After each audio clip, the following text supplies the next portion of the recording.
اعوذ باللہ من الشیطان الرجیم بسم اللہ الرحمن الرحیم ووصینا الانسان بوالدیہ، تاکید کی انسان کو اس کے والدین کے بارے میں احسانا، کہ اس کے ساتھ احسان کی روش، نیک سلوک، خدمت۔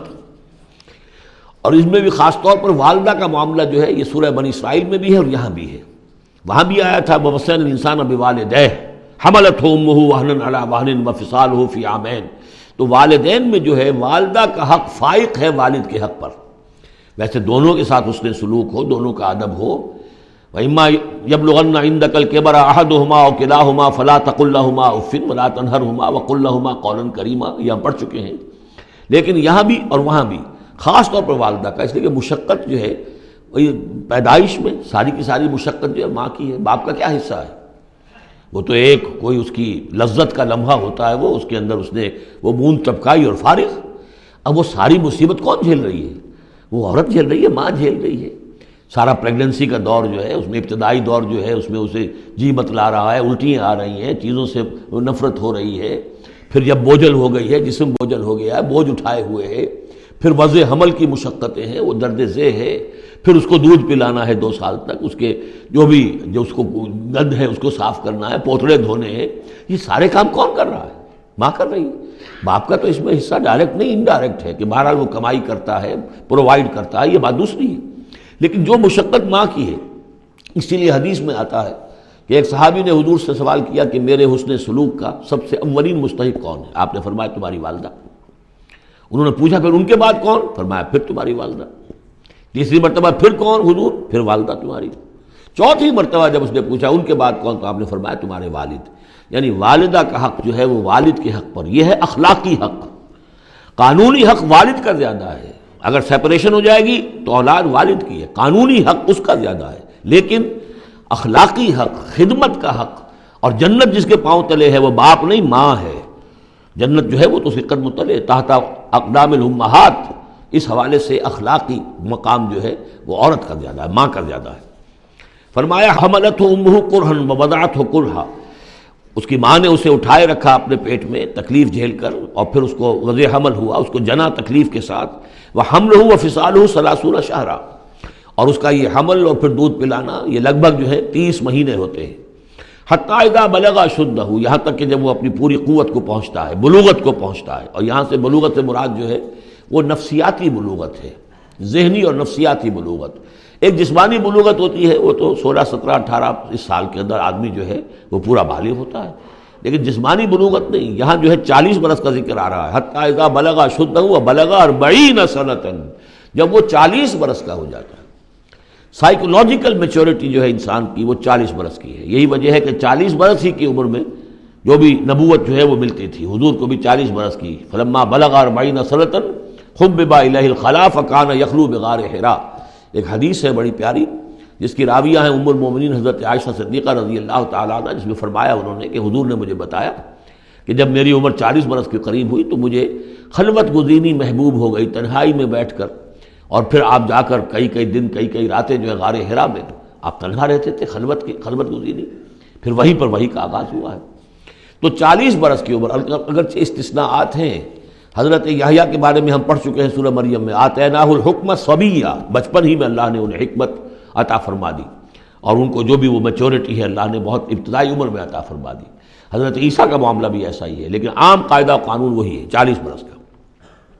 حتی اذا بلغ اشدہ وبلغ 40 سنۃ قال رب اوزعنی ان اشکر نعمتک التی انعمت علی وعلی والدی، تو وہ کہتا ہے کہ میرے پروردگار مجھے اس کی میری قسمت یہ بنا دے، یہ میرا نصیب فرما دے، مجھے اس کی توفیق دے کہ میں شکر ادا کر سکوں تیرے انعامات کا جو مجھ پر ہوئے اور میرے والدین پر ہوئے۔ وان اعمل صالحا ترضاہ، اور یہ کہ میں ایسے عمل کروں اچھے جو تجھے پسند آئیں، جنہیں تو پسند کرے۔ واصلح لی فی ذریتی، اور پھر یہ کہ میرے لیے میری اولاد کے لیے بھی، اولاد میں بھی میرے لیے بہتری پیدا کر دے۔ ایک تو یہ ہوتا ہے کہ اصلح لی ذریتی، میری اولاد کو اصلاح کر دے، انہیں صالح بنا دے، لیکن یہاں پہ انداز جو ہے ذرا دیکھیے، اصلح لی فی ذریتی، اس لیے کہ اولاد صالح ہوگی تو اس کا فائدہ مجھے بھی پہنچے گا۔ اس لیے کہ اگر اولاد جو ہے وہ صالح ہے اور نیک ہے تو اس سے یقیناً انسان جو ہے وہ دعائیں کریں گے، استغفار کریں گے، اور ان کے جو اعمال صالحہ ہیں چونکہ باپ نے کوئی تربیت اچھی دی تھی تو ان کے اعمال صالحہ سے بھی اس کے اپنے حساب کے اندر بھی ادراج ہوتا رہے گا نیکیوں کا. تو اصلح لی فی ذریتی، میری ذریت میں، میری نسل میں میرے لیے اصلاح فرما دے، یعنی ان کی اصلاح فرما جس سے کہ خود مجھے بھی فائدہ پہنچے.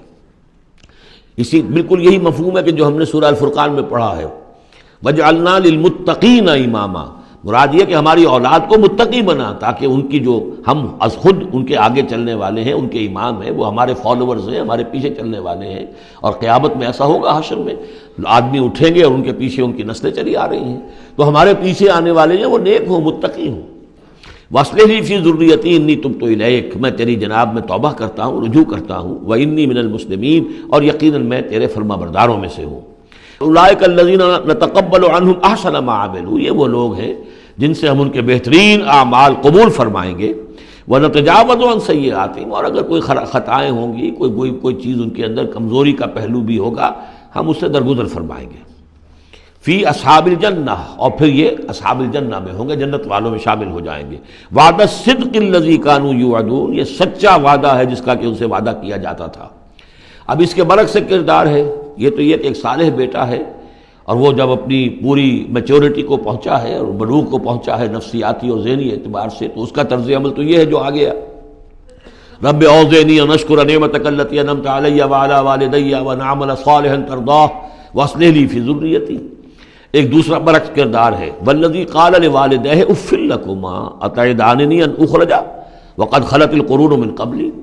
اور وہ شخص جو اپنے والدین سے کہتا ہے، والدین مسلمان ہیں لیکن بیٹا آوارہ ہو گیا ہے یا ذہنی طور پر جو ہے وہ گمراہ ہو گیا ہے، وہ نہ آخرت کو مان رہا ہے نہ اللہ کو مان رہا ہے، کسی اور رخ پہ جا رہا ہے، تو وہ اپنے والدین سے کہتا ہے اف لکما، میں بڑا بیزار ہوں آپ سے، یہ کیا آپ لوگوں نے ڈھکوسلے تراش رکھے ہیں، یہ کیا آخرت واخرت کی آپ مجھے دھمکی دیتے رہتے ہیں. اتعداننی، کیا آپ مجھے اس بات سے ڈراتے ہیں، وعدہ دیتے ہیں، دھمکاتے ہیں، ان اخرجا، کہ مجھے نکالا جائے گا، دوبارہ زندہ کیا جائے گا. وقد خلت القرون من قبلی، مجھ سے پہلے نہ معلوم کتنی نسلیں بیت چکی ہیں، ہزارہا لوگ نسل بعد نسل ختم ہو چکے ہیں، تو میں تو ان باتوں کو ماننے والا نہیں ہوں، یہ آپ کے ڈھکوسلے ہیں، یہ پرانی باتیں ہیں، دقیانوسی باتیں ہیں.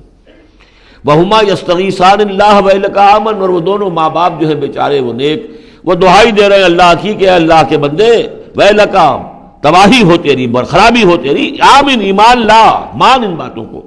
ان وعد اللہ حق، یقیناً اللہ کا وعدہ سچا ہے. فیقول ما ھذا الا اساطیر الاولین، وہ کہتا ہے نہیں نہیں نہیں، میں نہیں مانتا، نہیں یہ تو نقلیں ہیں، پرانی کہانیاں ہیں جو پچھلوں سے نقل ہوتی چلی آ رہی ہیں. اولئک الذین حق علیہم القول، یہ وہ لوگ ہیں کہ جن پر اللہ کی بات سچی ہو گئی، یعنی مستحق ہو گئے اللہ کے کلمہ عذاب کے. فی امم قد خلت من قبلہم، اور انہی قوموں کے اندر وہ بھی پھر شامل کر دیے جائیں گے جو ان سے پہلے گزر چکی ہیں، من الجن والانس، جنات میں سے بھی اور انسانوں میں سے بھی. انہم کانوا خاسرین، یقیناً وہی لوگ ہیں خسارے والے، برباد ہونے والے. وَلِكُلٍّ دَرَجَاتٌ مِّمَّا عَمِلُوا، اور سب کے لیے درجے اور مقامات معین ہوں گے ان کے اعمال کے اعتبار سے.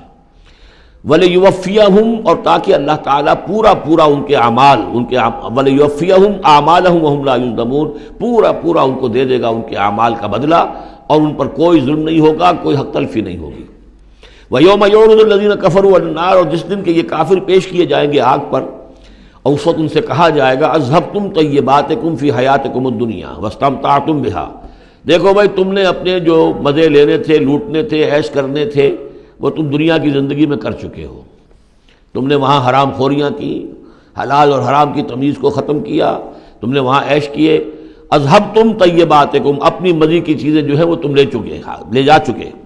فی حیاتکم الدنیا، تم اپنی دنیا کی زندگی میں، واستمتعتم بها، اور اس سے تم نے بہت فائدہ اٹھا لیا. فَالْيَوْمَ تُجْزَوْنَ عَذَابَ الْهُونِ بِمَا كُنْتُمْ تَسْتَكْبِرُونَ فِي الْأَرْضِ بِغَيْرِ الْحَقِّ، تو آج اب تمہیں بہت ہی اہانت آمیز عذاب دیا جائے گا، ذلت کا عذاب، بسبب اس تکبر کے جو تم کرتے رہے ہوئے زمین میں ناحق. وَبِمَا كُنْتُمْ تَفْسُقُونَ، اور جو تم نے وہاں پر نافرمانیاں کی ہیں اور ہمارے احکام کو توڑا ہے. صدق اللہ العظیم.